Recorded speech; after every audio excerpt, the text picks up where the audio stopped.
is a trainer, who is a mentor, who is a coach.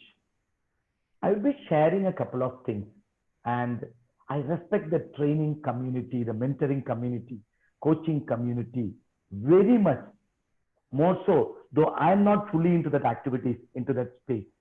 And because the passion in me towards this have led me to even start an organization. Okay. So when I'm sharing with me a couple of my insights, it's not pointing out to anybody in particular, but it is in the larger interest of uplifting, or even can say transforming the community of trainers, mentors, and coaches. Dr. Azeeza, your inputs please into this, because you are in the space for almost 2 decades. Yes.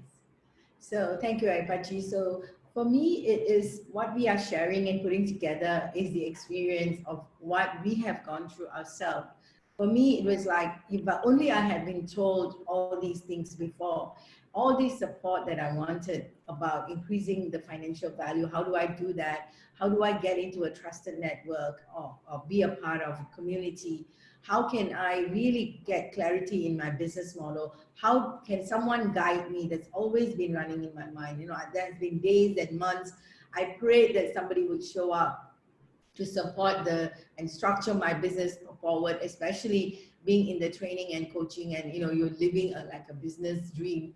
You can visualize, but who's going to help me to execute it? Like, I want to impact so many people, and that's how this whole program has come about. And I'm really grateful that Ayyappa, you showed up for my prayers, and this is how we have come together and putting this platform, especially under the TrainOpreneur, this model. It is purely, I personally feel, is something that we have really experienced and walked the journey right now, being able to share with others what is possible and how you can, you know, like for me, I was a homemaker going into relationship alignment, of course, as a freelancer and all of that. And right now we are in the limited company, even issuing shares to shareholders across the globe, and even talking about listing our company, which is a huge dream. So how did we go about increasing our financial deservability from just $300 per person?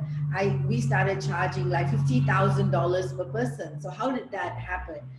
So all these things are our own experience right now we are sharing, and we're really, really happy that we're able to do that for people to learn and grow with us, and more so as a community, as a platform we've created for all to benefit together.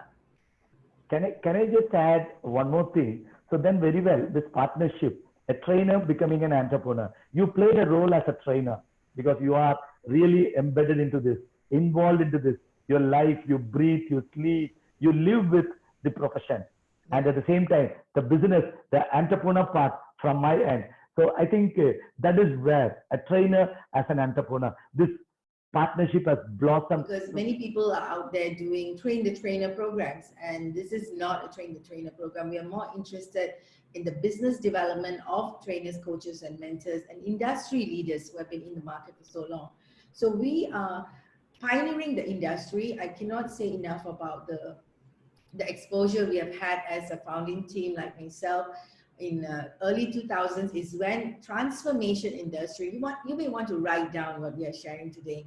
So the transformation industry came into, everybody's talking about creating experience, outbound training and all of that, but that started quite recently in this part of the world. The transformation industry, however, has been around for a long time, and we've been part of some of the global transformation leadership programs. And in Asia, in 2000, early 2000 is when it came to Singapore and went into Malaysia, China, and all these countries. So I have been very blessed to be one of the pioneers in the industry, but a real transformation happens. And on top of that, because of the global network we connected with, we have more than 100 global mentors in our platform. And that means when we say mentor is not just someone who gives advices. Mentors are people who are real experiences. They are not just trainers. Like, they don't just take Google out things and share. If you have, they are really people that are an experience. Just being with them for a couple of minutes, you will really be able to absorb and see some level of energy shift in you. So that's a level of quality of our global mentors coming together. And then countries that we've impacted has been quite a vast one. So in the mission of uplifting 100,000 conscious global business leaders in Asia, that is the mission we are on right now. Yeah, it's really wonderful. And because your experience, exposure, and expertise have really been the best foundation for Go Global Business School with 18 years, 100 plus global mentors, and reaching out to more than 25 plus countries. Really fantastic. The next one. Yeah, you often say about this particular word deservability. I get attracted a lot of. Can you just make it much more clearer for everyone to understand what this deservability means? Exactly. So the word deservability, the ability for oneself to increase the level that we say what we deserve. I mean, like that's a very simple layman way of explaining. As I told you, for someone who was charging $300 for the program that I was conducting, it was a basic conversational Mandarin program. And even then I was charging it for 6 weeks program at a time where the same type of program was charged for $100 for 3 months. Imagine the gap. Market rate was $100 for 3 months, and myself, I charged $300 for 6 weeks. So this is the kind of financial value you want to put on yourself. So it is like going against the market.